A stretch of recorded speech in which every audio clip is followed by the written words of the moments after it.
Bro mobile ಹಿಂದೆ ತಗೊಂಡಿನ ಸಂಜೆ ತಮಗೆ ಶುಭ ಹಾರೈಸಲು ಬಂದಿರಾ ಅಂತ ಈ ಮುಖಂಡರಿಗೆಲ್ಲ ಈ ಸಂದರ್ಭದಲ್ಲಿ ಏನು ಹೇಳಕ್ಕೆ ತಮಗೆಲ್ಲ ತಿಳಿದಾಗೆ ಮೊಟ್ಟ ಮೊದಲನೇ ಬಾರಿಗೆ ಕರ್ನಾಟಕ ರಾಜ್ಯದಲ್ಲಿ ಮತ್ತು ಆಂಧ್ರ ರಾಜ್ಯದಲ್ಲಿ MLAಗಳು ಮಿನಿಸ್ಟರ್ ಆಗೋರೆಲ್ಲ ಬಂದಿದ್ದರು.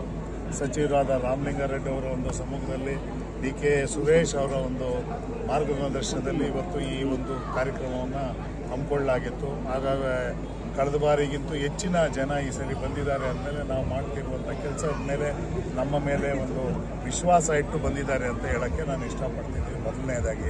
ಎರಡನೇದಾಗಿ ನಿಮಗೆಲ್ಲ ಗೊತ್ತಿದೆ, ಇವತ್ತು ಜನರಿಗೆ ಯಾರು ಕಷ್ಟಕ್ಕೆ ಸ್ಪಂದಿಸ್ತಾರೆ ಜನರು ಅವ್ರನ್ನೇ ಗುರುತಿಸ್ತಾರೆ. ಇದು ಒಂದು ಇವತ್ತು ನೋಡ್ತಾ ಇದ್ದರೆ ನಿಮಗೆ ಅನಿಸುತ್ತೆ, ಇವತ್ತು ಸಹಸ್ರಾರು ಜನ ಬಂದಿದ್ರು. ನಾವು ಎಕ್ಸ್ಪೆಕ್ಟ್ ಮಾಡಲ್ಲ ಇಷ್ಟು ಜನ ಬರ್ತಾರೆ ಅಂತ. ನಿಜವಾಗ್ಲೂ ನಾನು ಯಾವ ರೀತಿ ಹೇಳಬೇಕು ಅಂದರೆ ಅವ್ರಿಗೆ ಅಭಾರಿ. ನಾನು ಜನರಿಗೆ ಭಾಳ ಧನ್ಯವಾದಗಳು ನಿಮ್ಮ ಮುಖಾಂತರ ತಿಳಿಸ್ತೀನಿ.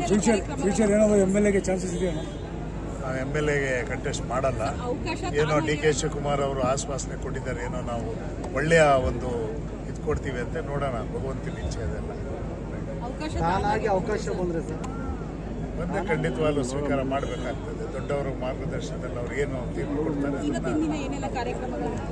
ಮೇಡಮ್. ಇವತ್ತು ಬ್ಲಡ್ ಕ್ಯಾಂಪ್ ಹಮ್ಮಿಕೊಂಡಿದ್ವಿ, ಬಡವರಿಗೆ ಉಚಿತವಾಗಿ ಬಟ್ಟೆ ಕೊಡುವಂಥದ್ದು ಕಾರ್ಯಕ್ರಮ ಹಮ್ಮಿಕೊಂಡಿದ್ವಿ. BBMP ಕಾರ್ಯಕರ್ತರುಗಳಿಗೆ ಭಾನುವಾರ ಕೂಡ ಬಟ್ಟೆಗಳು ಕೊಡುವಂಥ ಒಂದು ಕಾರ್ಯಕ್ರಮವನ್ನು ಹಮ್ಮಿಕೊಂಡಿದ್ವಿ. ಕೆಲಸಗಾರರಿಗೆ ನಿಮಗೆ ಗೊತ್ತಿದೆ, ಹಿಂದೆ ಎಲ್ಲ ಕೊರೋನಾ ಅದು ಇದು ಬಂದಾಗೆಲ್ಲ ಬಹುಶಃ ಯಾರೂ ಈ ಕಡೆ ಏನೂ ಮಾಡಿಲ್ಲ ಅಂಥ ಒಂದು ಕೆಲಸವನ್ನು ನಾವು ಮಾಡಿದ್ದೀವಿ. ಮಾಡಿ ತೋರಿಸಿರೋದಕ್ಕೆ ಇವತ್ತು ಜನರು ನಮ್ಮ ಮೇಲೆ ವಿಶ್ವಾಸ ಇಟ್ಟು ಇಷ್ಟೊಂದು ಬಂದಿದ್ದಾರೆ.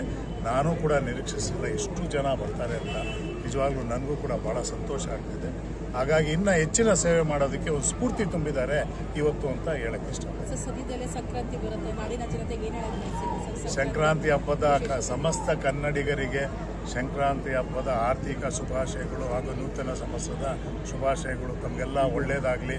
ಭಗವಂತ ಆಯುರ ಆರೋಗ್ಯ ಐಶ್ವರ್ಯ ಕೊಟ್ಟು ತಾಯಿ ಭುವನೇಶ್ವರಿ ಆಶೀರ್ವಾದ ಸಂಪೂರ್ಣವಾಗಿ ನಿಮ್ಮ ಮನೆಯಲ್ಲಿ ಇರಲಿ. ಆಮೇಲೆ ನಿಮ್ಮ ಮಕ್ಕಳಿಗೆ ಒಳ್ಳೆಯ ಭವಿಷ್ಯವನ್ನು ರೂಪಿಸ್ಕೊಳ್ಳಿ ಅಂತ ಹೇಳ್ತಾ